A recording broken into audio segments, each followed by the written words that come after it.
Assalamualaikum warahmatullahi wabarakatuh.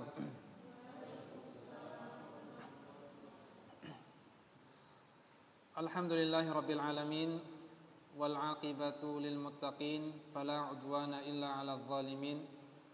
Wa asyhadu an la ilaha illallah wahdahu la syarika lah, ilahul awwalin wal akhirin. Wa asyhadu anna Muhammadan 'abduhu wa rasuluh, arsalahu Allahu rahmatan lil alamin. Sallallahu alaihi wa ala alihi wa sahbihi wa man tabi'ahum bi ihsanin ila yaumiddin. Allahumma 'allimna ma yanfa'una wanfa'na bima 'allamtana wa zidna ilman wa hudan wa tuqan ya rabbal alamin. Allahumma ati nufusana taqwaha wa zakkiha anta khairu man zakkaha anta waliyuha wa maulaha innaka ala kulli syai'in qadir. Amma ba'du, ikhwatal iman wal akhawat, azani Allah wa iyyakum jami'an. Kembali kita bersyukur kepada Allah Subhanahu wa taala atas segala limpahan nikmat dan karunia yang telah Allah berikan kepada kita semuanya, sehingga pada sore hari ini kita bisa kembali berkumpul di tempat yang mulia ini insyaallah taala dalam rangka talabul ilmi syar'i. Ini adalah satu nikmat yang harus selalu kita syukuri, karena kita tahu bahwa dan kita semua yakin bahwa qul hal yastawil ladzina ya'lamuna wal ladzina la ya'lamun.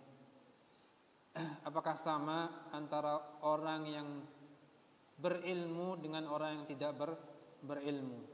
Tentu jawabannya adalah tidak sama. Sehingga ini adalah suatu karunia, nikmat dari Allah Subhanahu wa taala yang harus selalu kita syukuri.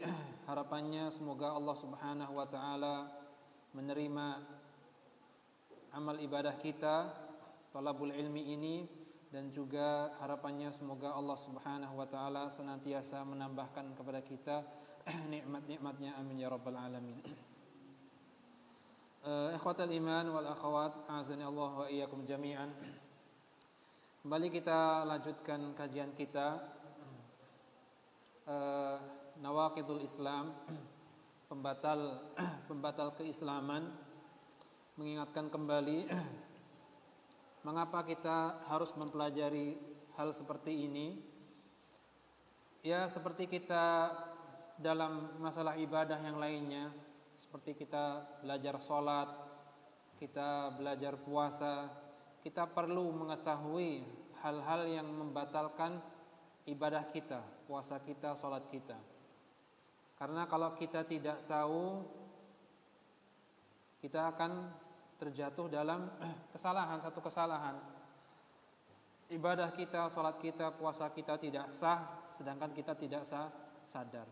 Begitu pula dalam hal yang lebih besar lagi, yaitu dalam hal keislaman kita, agama kita.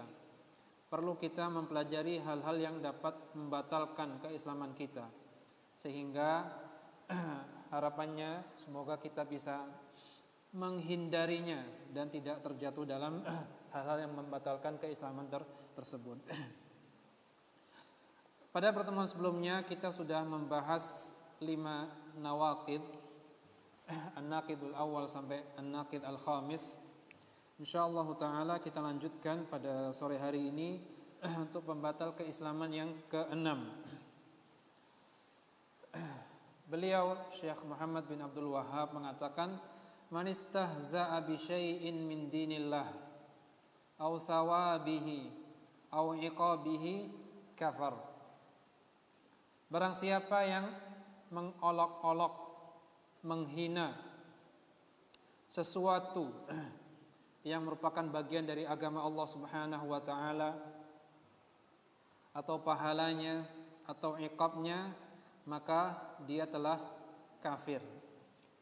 Wad dalilu qauluhu ta'ala, dan dalilnya adalah firman Allah Subhanahu wa taala, qul abillahi wa ayatihi wa rasulihi kuntum tastahzi'un la ta'tadhiru qad kafartum ba'da imanikum.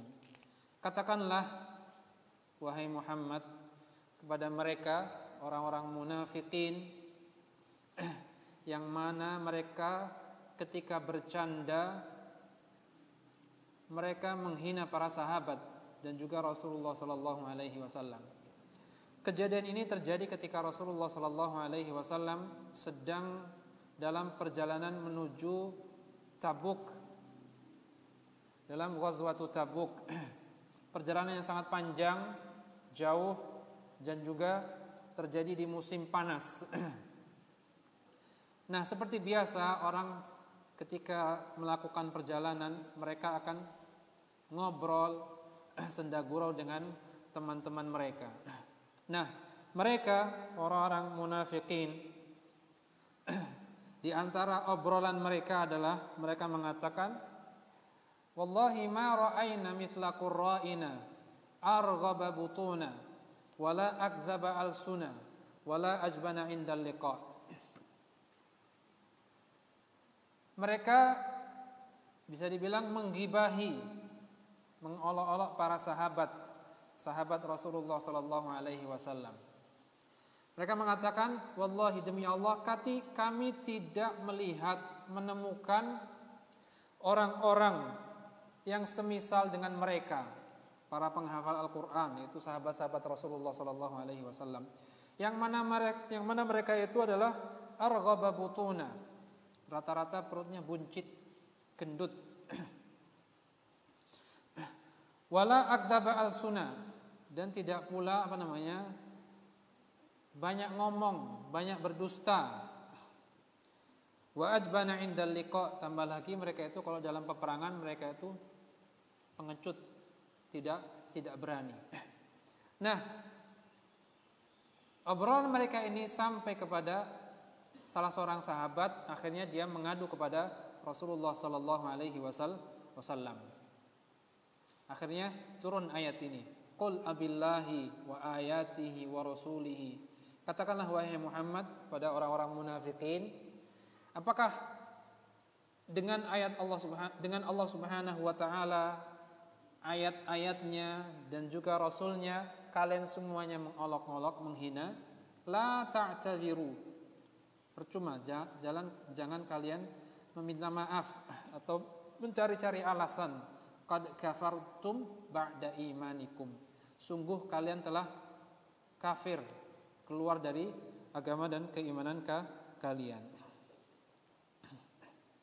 Nah, jadi itu sebab nuzul dari ayat tadi, qul abillahi wa ayatihi wa rasulihi kuntum tastahzi'un. Jadi ikhwatal iman wal akhwat, azanillahu wa iyyakum jami'an, kita sebagai manusia, makhluk sosial, kita sering berkumpul dengan teman-teman kita, ngobrol sana sini. Kita harus tetap memperhatikan apa yang kita omongkan. Jangan sampai kita mungkin niatnya bercanda, tapi justru malah menjerumuskan kita ke dalam dosa dan maksiat. Waliyadzubillah, kalau sampai-sampai terjerumus dalam hal-hal yang bisa membatalkan keislaman kita. Kita tahu bahwa kita semuanya akan dimintai pertanggungjawaban, tidak hanya dari apa yang kita lakukan saja, tapi juga dari apa yang kita katakan. Makanya Nabi Muhammad SAW mengajak kita untuk selalu memikirkan apa yang akan kita sampaikan dan ucapkan. Man kana yu'minu billahi wal yaumil akhir falyaqul khairan aw liyasmut. Kalau kalian beriman, sungguh beriman kepada Allah Subhanahu wa taala dan hari akhir, maka hendaklah kalian katakanlah yang baik. Katakanlah hal-hal yang bermanfaat, aw liyasmut, aw hendaklah kalian diam saja.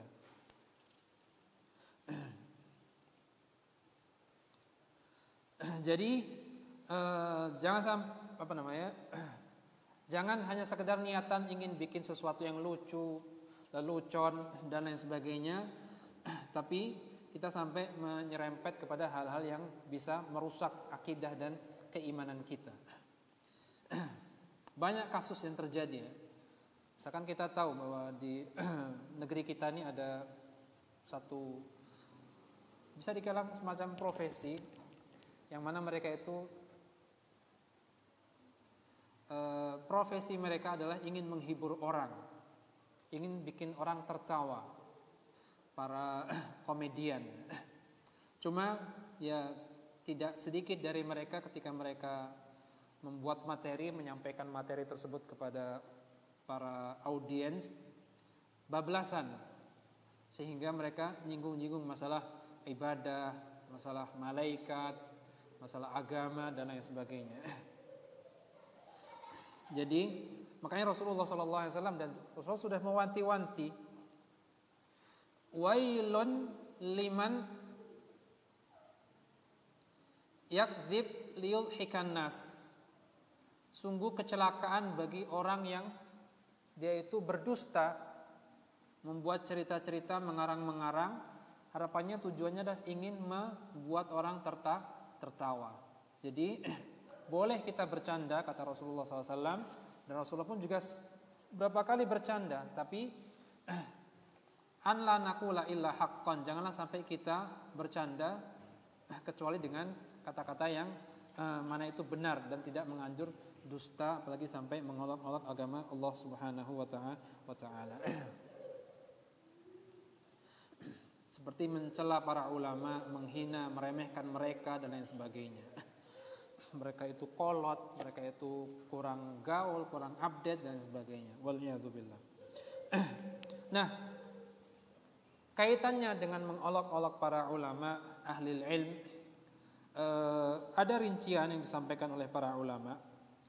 Apabila kita mengolok mereka karena agama mereka, maka ini yang tingkatan yang paling berbahaya. Efeknya seseorang bisa kufur, bisa keluar dari agama Islam ketika dia menghina ulama karena agama yang dibawa oleh dia.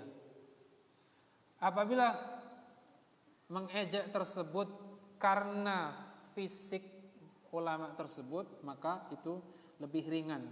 Itu hanya terjatuh dalam hanya kefasikan. Dan ikhwatal iman wal akhwat azinallahu wa iyyakum jami'an. Di antara yang dilakukan oleh para musuh Allah Subhanahu wa taala supaya ingin menghancurkan umat Islam, di antara jalan yang mereka tempuh adalah mereka ingin menghancurkan wibawa para ulama. Kita tahu bahwa ulama itu bisa dikatakan adalah kunci juru selamat umat Nabi Muhammad sallallahu alaihi wasallam. Dalam muqaddimah Al-Ajurumiyah, Astagfirullahaladzim, Ibnu Ajurrum menyebutkan bahwa ulama itu seperti seorang kaum, mereka tersesat di padang pasir di tengah malam, tidak ada cahaya dan sebagainya. Kemudian datang seseorang yang membawa penerangan atau obor yang menyinari mereka. Nah, itulah fungsi para ulama. Mereka akan menunjukkan kepada kita jalan menuju Allah Subhanahu wa taala. Apabila mereka nilainya di mata masyarakat sudah turun, rusak dan tidak ada yang lagi bisa didengar, maka ya siap-siaplah umat Islam akan masuki masa-masa kehancuran. Jadi para ulama mereka itu ada untuk supaya kita menyimak nasihat mereka dan kita ikuti petuah-petuah dan nasihat-nasihat mereka. Nah, di antara beberapa contoh al-istihza bid-din, mengolok-olok agama Islam adalah ketika seseorang mengatakan bahwa Islam itu adalah agama yang radikal. Islam adalah agama yang radikal. Atau ada yang mengatakan Islam itu adalah agama yang kaku. Agama yang kaku, tidak fleksibel. Atau ada juga yang mengatakan Islam itu adalah agama yang terbelakang, tertinggal dan lain sebagainya. Makanya kita tahu banyak para ulama seperti Syekh bin Baz, Syekh Muhammad bin Shalih Al-Utsaimin. Banyak di antara mereka dijulukin ulama al-haid wan nifas. Ulama yang katanya hanya mengajarkan tentang haid dan nifas. Padahal ilmu tentang haid itu adalah ilmu yang sangat sangat besar. Dan kita tahu bahwa penduduk bumi ini sekarang jumlahnya lebih dari lebih banyak daripada kaum laki-laki. Dan apabila mereka tidak faham betul dalam masalah haid dan nifas ini, efeknya banyak. Karena mereka tidak bisa sholat, tidak bisa melaksanakan ibadah-ibadah yang lainnya dan lain sebagainya. Dan jangan diremehkan belajar tentang ilmu haid dan nifas. Imam Ahmad mengatakan beliau mendalami tentang masalah haid ini lebih dari 15 tahun. Lebih dari 15 tahun. Jadi istilah-istilah itu atau label-label seperti itu adalah istilah-istilah yang ingin menjauhkan kita dari para ulama. Kita diciptakan oleh Allah Subhanahu wa taala untuk beribadah kepada Allah Subhanahu wa taala. Dan kita tidak bisa beribadah kecuali melalui perantara para al-anbiya, para nabi. Dan para nabi sudah wafat. Maka penerusnya mereka adalah al-ulama. Al-ulama warasatul al-anbiya. Kalau mereka semua sudah tak ada nilai di mata masyarakat, lalu kepada siapa kita menuntut ilmu? Jangan sampai kita terjatuh bertanya kepada orang yang tidak tahu, yang ada adalah dhallu fa'adhallu. Mereka sudah tersesat, yang ada justru juga tambah menyesatkan orang lain. Dan ikhwatal iman wal akhwat azanallahu wa iyyakum jami'an. Berikutnya, atau catatan tambahannya terkait masalah ini adalah kita sebagai seorang mukmin, orang hamba, kita diperintahkan untuk menjauhi majlis yang mana di sana obrolannya adalah hal-hal yang tidak bermanfaat tadi. Apalagi jika sampai mengolok-olok agama Allah Subhanahu wa taala. Apa kata Rasulullah Allah Subhanahu wa taala dalam surat An-Nisa ayat 140?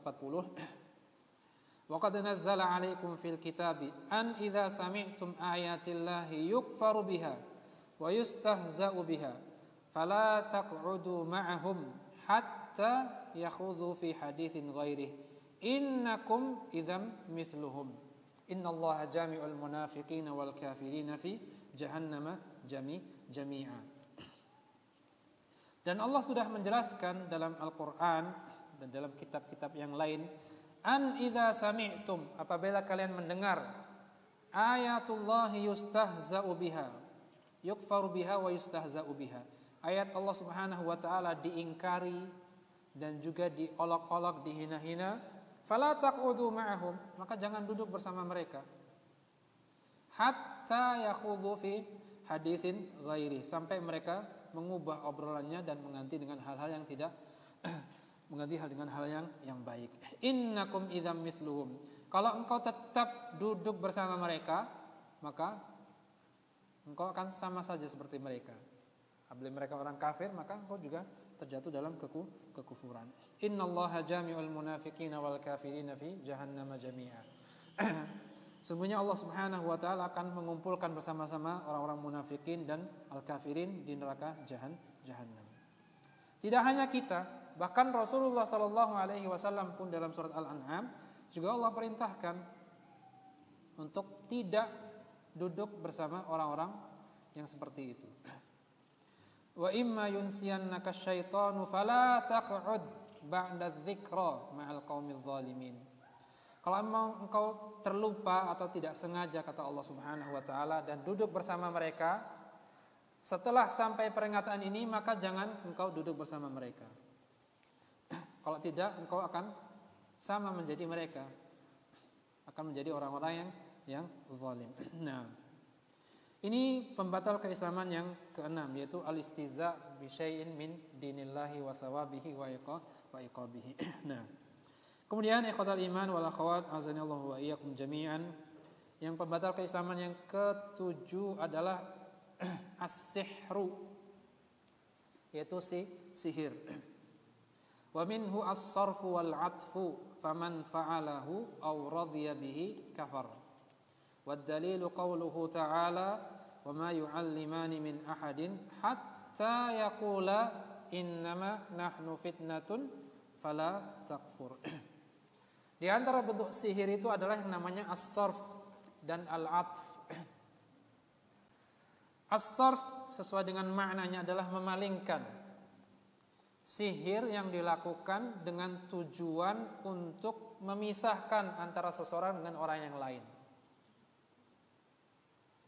Tidak hanya seseorang saja, bahkan sihir itu dilakukan kadang antara sesama pelaku usaha. Ketika seseorang melihat toko temannya lebih laku daripada tokonya dia bukannya mengevaluasi diri, apakah ada yang salah dalam marketingnya dia atau tidak. Yang ada justru dia berlari ke dukun. Dan ini banyak terjadi, tidak hanya zaman dahulu saja, sampai sekarang pun masih banyak terjadi seperti itu. Ada cerita dari teman istri. Dia punya toko di Tanah Abang, toko jilbab besar, dia banyak mencuplai toko-toko yang lain. Atau bukan, afwan, kebalik. Dia mengambil dari toko lain untuk dijual di toko tersebut. Suatu saat dia kehabisan barang dan minta kepada temannya untuk dikirimi barang. Akhirnya orang yang tadi mengirim kurir untuk mengantarkan barang tadi. Dia mondar-mandir di depan toko teman istri ana dan tokonya buka. Tokonya buka tapi kurirnya tidak melihat kalau tokonya itu buka. Akhirnya dia kembali. Kemudian si teman istri nelpon lagi, mana kok barangnya nggak diantar-antar? Loh, tadi kata kurirnya toko kamu tutup.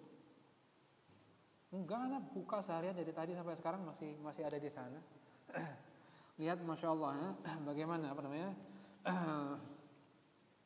kejahilan seseorang ya, demi aradan minad dunya, harta yang tidak seberapa, mereka menggadaikan agama mereka, melakukan sihir supaya toko seseorang tidak atau rugi ya. Atau kita memisahkan antara orang dengan orang yang lain, misalkan pasangan suami istri, dan ini juga merupakan salah satu sihir yang paling tinggi tingkatannya. Karena kita tahu ada sebuah hadis menyebutkan bahwa setan yang paling tinggi derajatnya di antara mereka itu adalah setan yang berhasil memisahkan antara sepasang suami istri yang sah. Makanya yang sudah menikah ya harus lebih bijak dan berhati-hati. Kalau yang belum menikah ya disegerakan untuk segera menikah. Berumah tangga itu wajar akan selalu ada masalah dan badai ketidakcocokan antara seorang suami dan laki-laki. Jangan sampai ketidaksesuaian itu menjadi benih-benih permusuhan dan perceraian antara keduanya. Rasulullah SAW dan juga Allah Subhanahu wa taala sudah banyak menasihati dalam ayat-ayatnya. Wa asa an takrahu syai'an, gimana ayatnya? La yahillu lakum an tarithun nisaa karha wa la ta'dhuluhunna litadhhabu bi ba'dhi ma ataitumuhunna illa an ya'tina bi fahishatin mubayyinah. Terus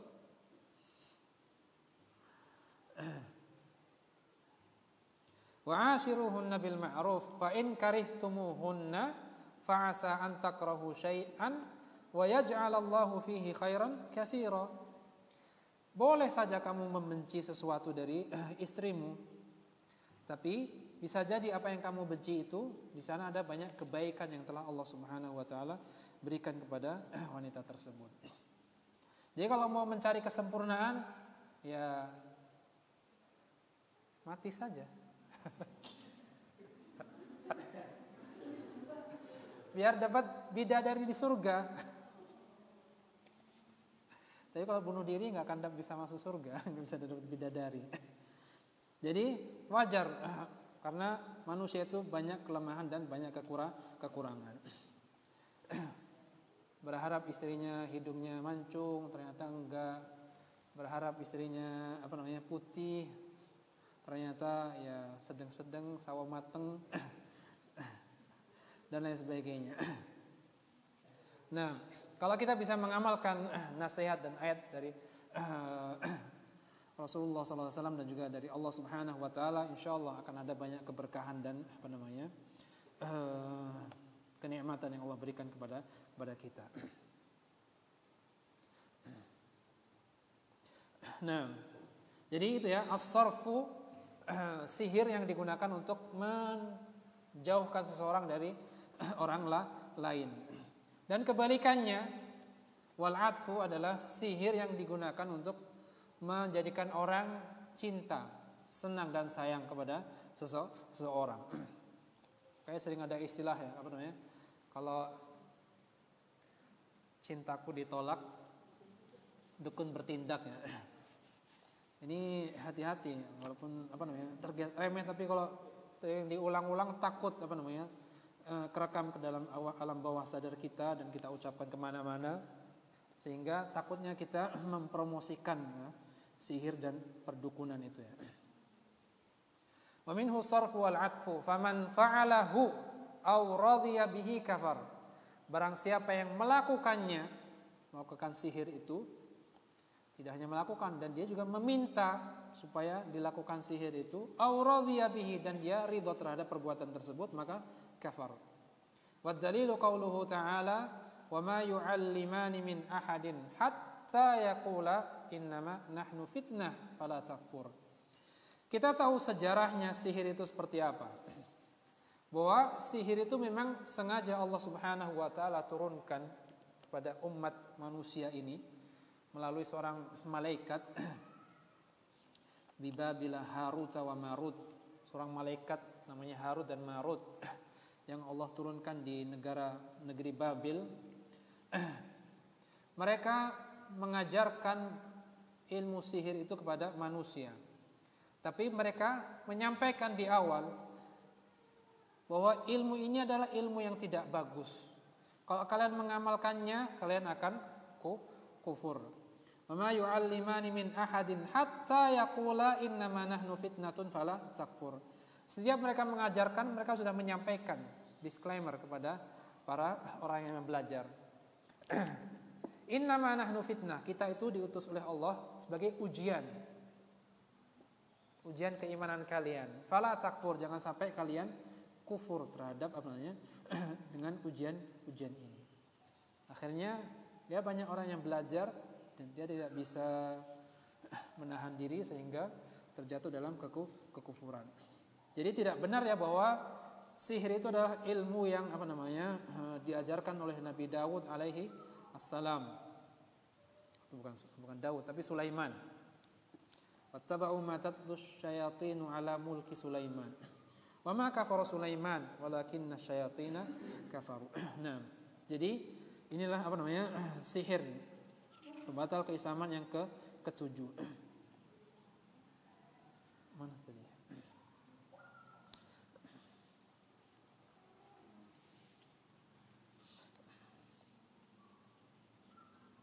Dan sihir itu benar adanya, tapi itu semuanya terjadi karena izin Allah Subhanahu wa taala. Dan apabila sihir itu menggunakan bantuan jin atau setan, maka itu tingkatannya lebih parah, yaitu tadi menjerumuskan ke dalam kekufuran. Nggak tahu ya, antuna semuanya pernah nggak di zaman sekarang ini mendapatkan cerita-cerita seperti itu? Sihir. Nah, berikutnya pembatal keislaman yang ke-8 ikhwatal iman wal akhwat adalah mudhaharatul musyrikin, wa muawanatuhum 'alal muslimin. Wad dalilu qauluhu ta'ala wa man yatawallahum minkum fa innahu minhum. Innallaha la yahdil qaumadz zalimin. Membantu orang-orang musyrikin, musuh-musuh Allah Subhanahu wa taala, dan menolong mereka terhadap kaum muslimin dalam rangka menjerumuskan atau memusuhi atau memerangi kaum muslimin. Misalkan ada dua negara Islam bertempur, bertikai, berperangan. Nah, salah satunya di antara mereka meminta bantuan kepada orang-orang musyrikin. Maka ini termasuk dalam hal ini. Atau ada satu negara kufar memerangi kaum muslimin dan negara muslim yang satunya membantu, memberikan bantuan baik dana, pasukan dan lain sebagainya. Ini bagian dari muzaharatu al-musyrikin wa muawanatuhum. Karena seperti yang pada bab sebelumnya, pada pembahasan sebelumnya, bahwa kita meyakini bahwa orang-orang Nasara dan Yahud mereka itu adalah musuh-musuh Allah Subhanahu wa taala, dan kita mengkafirkan mereka dan kita tidak ragu akan kekufuran mereka. Bagaimana kita bisa membantu mereka? Apalagi membantu mereka untuk menghancurkan kaum muslimin, sesama kaum muslimin. Wa may yatawallahum minkum fa innahu minhum. Dalilnya adalah siapa di antara kalian yang menolong orang-orang musyrikin, mencintai mereka, menjadikan mereka penolong, sahabat dan lain sebagainya, penasehat. Fa innahu minhum, sesungguhnya dia itu seperti mereka. Berarti sama-sama berada dalam kekufuran. Innallaha la yahdil qaumadz zalimin. Sungguhnya Allah tidak akan memberi hidayah kepada orang-orang yang zalim, yaitu orang-orang yang mencintai musuh-musuh Allah Subhanahu wa taala. Dan Allah juga sudah menyatakan dalam surat Al-Baqarah tadi setelah ayat sihir tadi, ma yawaddul ladzina kafaru min ahlil kitabi walal musyrikina an yunazzala alaikum min khairin min rabbikum. Orang-orang musyrikin, orang-orang ahlu kitab, mereka itu sama sekali tidak pernah mengharapkan kebaikan bagi kaum muslimin. Jadi bagaimana kita bisa mencintai mereka? Bagaimana kita bisa membantu mereka? Ya, walaupun mungkin mereka berusaha PDKT dan sebagainya, pura-pura memberikan bantuan dan sebagainya, tapi pasti ada maksud tersembunyi. Pasti ada udang di balik bakwan. Tidak murni mereka menolong kaum muslimin. Dan ini sudah peringatan dari Allah Subhanahu wa taala, dan Allah yang menyatakan hal tersebut. Ma yawaddul ladzina kafaru min ahlil kitabi wal musyrikin an yunazzala alaikum min khairin min rabbikum. Sama sekali tidak mau mereka menginginkan kebaikan bagi kaum muslimin. Makanya sungguh sangat aneh apabila ada seseorang yang mencintai orang-orang yang mana mereka itu harus kita musuhi dan harus kita benci.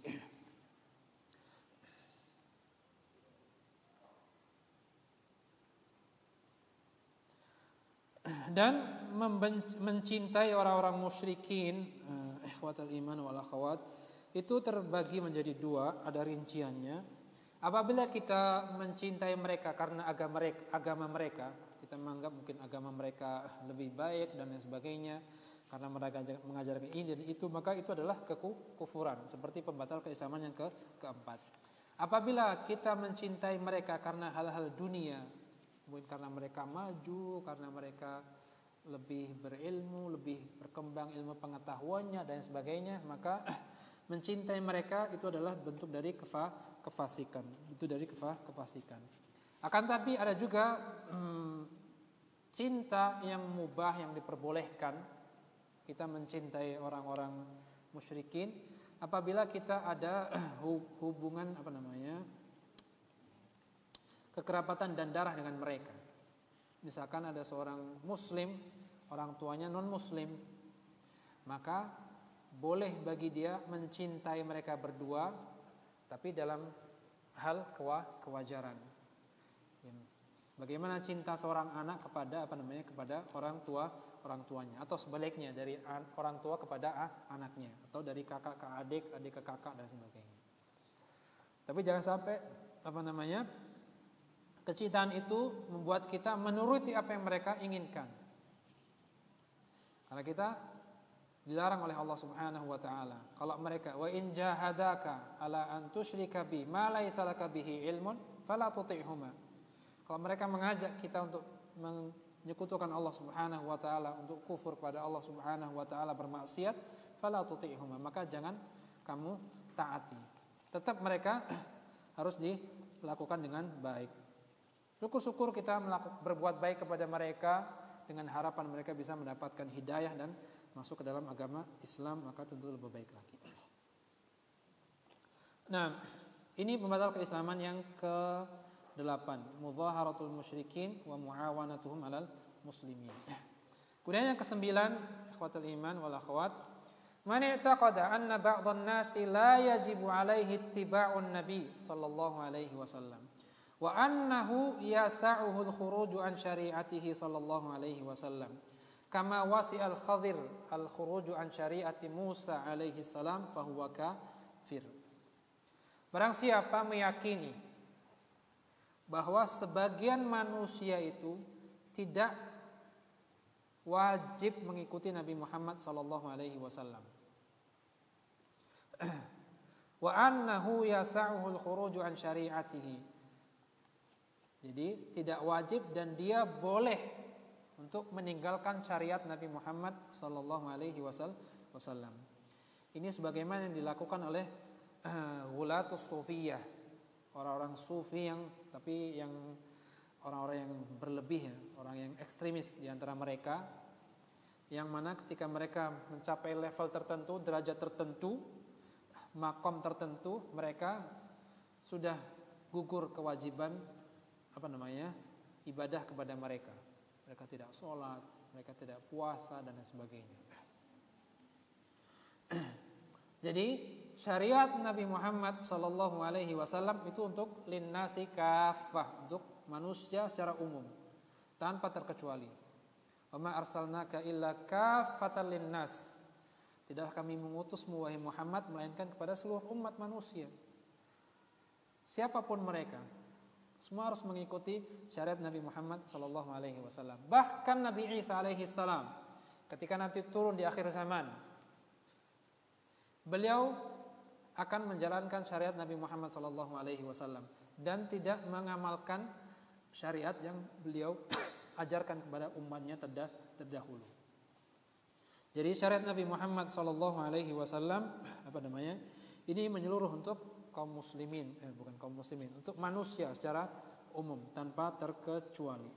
Jadi kalau ada yang meyakini bahwa ada sebagian manusia yang tidak memiliki kewajiban untuk mengikuti syariat Nabi Muhammad sallallahu alaihi wasallam, maka dia telah kafir. Sebagian orang menganggap mereka berdalih dengan kisah Nabi Khidir alaihi salam. Kisah Nabi Khidir alaihi salam. Kita tahu bahwa Nabi Khidir alaihi salam pernah bertemu dengan Nabi Musa dan mereka melakukan perjalanan bareng. Kemudian Nabi Khidir melakukan sesuatu yang itu secara zahir bertentangan dengan syariat Nabi Musa alaihi salam. Misalkan Nabi Khidir membunuh anak kecil. Akhirnya ditegur sama Nabi Musa alaihi salam. Akhirnya Nabi Khidir mengatakan, "Ya, kamu mau lanjut berjalan bersamaku atau tidak?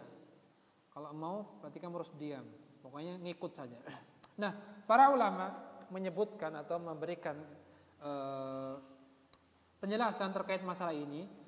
Bukan Nabi Khidir itu keluar tidak mengikuti syariat Nabi Musa alaihi salam. Penjelasan yang pertama adalah bahwa Nabi Musa itu adalah seorang nabi dan Nabi Khidir adalah seorang nabi. Kedua-duanya sama-sama mendapatkan wahyu dari Allah Subhanahu wa taala. Dan Nabi Musa diutus kepada kaumnya, tidak kepada umat manusia pada zaman itu. Jadi Nabi Musa punya syariat untuk diri sendiri dan kaumnya, dan Nabi Khidir punya syariat sendiri untuk kaumnya. Ini penjelasan yang pertama. Penjelasan yang kedua, Nabi Khidir Nabi Musa alaihissalam setelah mendengarkan penjelasan dari Nabi Khidir dan tahu bahwa itu adalah perintah dari Allah Subhanahu wa taala dan mengetahui hikmahnya, akhirnya dia pun juga menyetujui syariat tersebut. Jadi ini tidak bertentangan dengan syariat Nabi Musa alaihi assalam.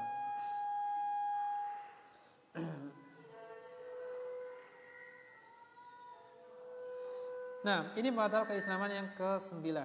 Barang siapa meyakini bahwa ada orang yang boleh tidak mengikuti syariat Nabi Muhammad SAW, maka dia telah kafir.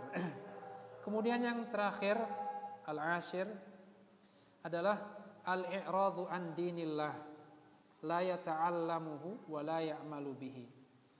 Berpaling menjauh dari agama Allah Subhanahu wa taala, tidak mempelajarinya dan tidak pula mengamalkannya.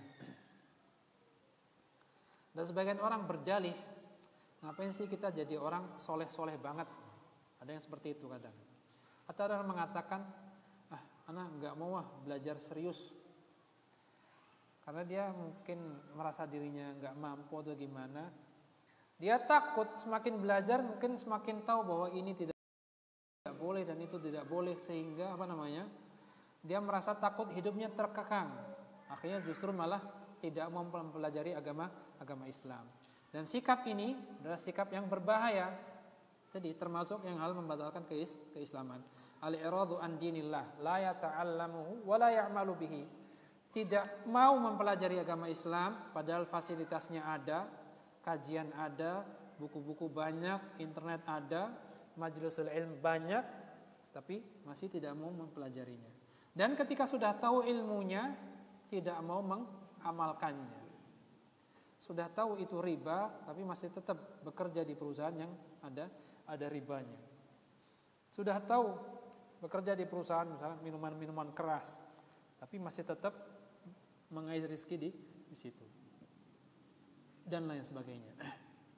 Wa dalilu qauluhu ta'ala, dalilnya adalah wa man adlamu mimman dzukira bi ayati rabbih tsumma a'rada anha inna minal mujrimina muntaqimun.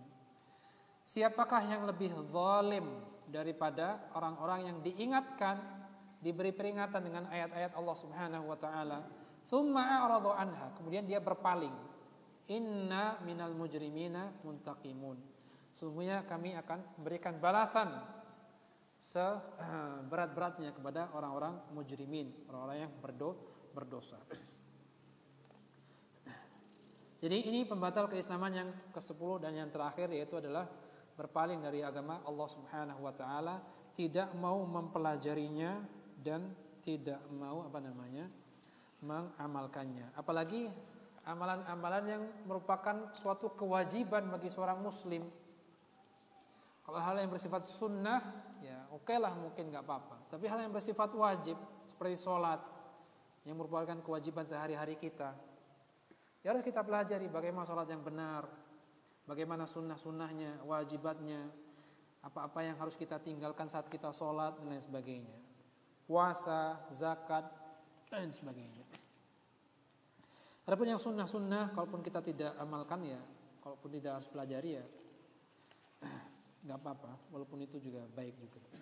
Nah, tapi yang paling penting adalah hal-hal yang menjadi kewajiban, hal-hal yang bersifat prinsip, belajar tentang akidah, hal yang membatalkan keislaman yang harus kita jauhi, itu harus kita pelajari supaya kita tidak terjatuh dalam, tadi seperti disampaikan di awal, supaya kita tidak terjatuh dalam hal-hal yang ternyata dapat membatalkan, menghancurkan keislaman kita. Nah, wala farqa fi jami'i hadhihi an-nawaqidhi bainal hazili wal jaddi wal khaifi illa al-mukrah. Dan semua pembatal islaman yang ke-10 itu tidak ada bedanya sama sekali antara orang yang melakukannya dia itu bercanda, main-main, atau orang yang serius, atau orang yang takut, kecuali orang yang mukrah. Orang yang mukrah itu orang yang terpaksa. Dan terpaksanya sampai kepada level darurat dan taruhannya adalah nyawa. Bukan sekedar terpaksa dalam keadaan normal biasa ya, tapi benar-benar taruhannya adalah nyawa. Seperti masa sekarang ditodong di samping kepalanya atau pedang di belakangnya. Kamu lakukan ini enggak? Katakan itu enggak? Kalau tidak, aku tembak, aku sembelih dan lain sebagainya. Jadi orang yang bercanda-canda, bermain-main, jadi harus berhati-hati. Main-main tapi bolehlah bermain-main bercanda, tapi jangan sampai menyerempet kepada hal-hal yang bisa membatalkan keislaman kita. Apalagi orang yang serius, orang yang sudah benar-benar niat. Orang yang tidak niat saja, niatnya bercanda, bisa terjatuh dalam hal ini. Apalagi orang yang serius, punya niat. Wal khaif, orang yang khaif, yang takut ini sebenarnya mirip sama orang yang mukrah. Orang yang takut ini dengan orang mukrah itu sama-sama takut. Tapi orang takut itu masih bisa mempunyai pilihan, masih bisa menentukan pilihan. Adapun orang mukrah sudah tidak ada pilihan lagi. Karena pilihannya imam melakukan atau imam dibunuh atau disiksa. Nah, tapi kalau kita lihat dalam sejarah, banyak para orang-orang hebat yang mereka sudah diancam berada dalam posisi mukroh. Ya, kalaupun mereka mengatakan hal itu, melakukan itu, mereka dimaafkan. Dan Allah sudah menyatakan illa man ukriha wa qalbuhu mutmainnun bil iman. Dia terpaksa tapi hatinya tetap berada dalam keimanan, itu enggak apa-apa. Tapi banyak para orang-orang hebat yang mereka tetap dengan keimanan tersebut. Seperti siapa? Bukan sahabat Bilal ibn Abi Rabah. Dia sudah disiksa, sudah ditindih dengan batu yang panas, yang besar, diseret di padang pasir untuk mengatakan wal Lata wal Uzza, demi Lata dan Uzza. Dia tidak mau, tetap mengatakan ilah atau ahad. Atau keluarga sahabat Ammar bin Yasir. Atau juga termasuk Imam Ahmad rahimahullah. Imam Ahmad hidup di zaman fitnatu khalqil Quran. Ketika banyak tersebar ajaran bahwa Al-Quran itu adalah makhluk. Dan itu menjadi keputusan khalifah di zaman itu. Semua orang harus mengatakan hal tersebut. Kalau tidak akan disiksa dan dihukum. Banyak para ulama besar, ulama hebat yang mereka tidak kuat. Mereka mengatakan Al-Quran makhluk, tapi dalam hati mengingkari. Hanya satu orang yang tetap bersikukuh tidak mau mengatakan hal itu, yaitu Al-Imam Ahmad bin Hanbal rahimahullahu ta'ala. Makanya para ulama mengatakan, Al-Imam Al-Ali Al-Madini mengatakan, Allah itu menyelamatkan agama ini dengan dua orang, dan tidak ada orang yang ketiga. Yang pertama adalah Abu Bakar As-Siddiq ayyam ar-riddah, ketika manusia banyak yang murtad sepeninggal Nabi Muhammad SAW, dia memutuskan untuk diperangi sehingga menyatukan kembali kaum muslimin. Kemudian yang kedua adalah zamannya Imam Ahmad. Kalau seandainya Imam Ahmad mengatakan Al-Quran makhluk, kemudian beliau meninggal, belum sempat klarifikasi, mungkin sampai sekarang semua orang meyakini bahwa Al-Quran itu adalah makhluk. Tapi karena ketabahan dan kesabaran Al-Imam Ahmad, makanya Allah menyelamatkan agama ini melalui tangan beliau. Wa kulluha min a'zami ma yakunu khatara. Dan 10 pembatal keislaman itu tadi yang disebutkan, itu adalah yang paling besar bahayanya. Wa min aktsari ma yakunu wuqu'a, dan yang paling banyak terjadi. Jadi secara tidak langsung bahwa pembatal keislaman itu jumlahnya banyak. Tidak hanya 10 saja. Tapi yang beliau sebutkan di sini adalah yang paling besar bahayanya dan yang paling banyak terjadi. Fayam bagi lil muslimi an yahdharaha wa yakhafu minha ala nafsihi. Maka seharusnya hendaknya seorang muslim berusaha menghindarinya dan takut terjatuh dalam pembatalan tersebut. Na'udzubillahi min mujibati ghadabih. Kita memohon kepada Allah Subhanahu wa taala dari hal-hal yang mendatangkan murka dan amarah dari Allah Subhanahu wa taala, dan mendatangkan siksa yang pedih. Wassallallahu ala nabiyyina Muhammad wa ala alihi wa sahbihi wasallam. Dan beliau mengakhiri tulisan beliau dengan bersolawat kepada Nabi Muhammad sallallahu alaihi wasallam, kepada para sahabat, keluarganya dan juga para sahabatnya. Walhamdulillah, dengan ini kita sudah menyelesaikan kajian kitab atau risalah ya. Kalau kita bilang kitab kayaknya terlalu besar, karena hanya mungkin kalau kita print 1 halaman 2 halaman saja ya. Risalah ini semoga Allah Subhanahu wa taala menerima amal ibadah kita, amin ya rabbal alamin. Subhanakallahumma wa bihamdika asyhadu an la ilaha illa anta astaghfiruka wa atubu ilaik. Wa sallallahu wa sallama ala nabiyyina Muhammad wa akhiru da'wana anil hamdulillahi rabbil alamin. Tsumma assalamu alaikum warahmatullahi wabarakatuh.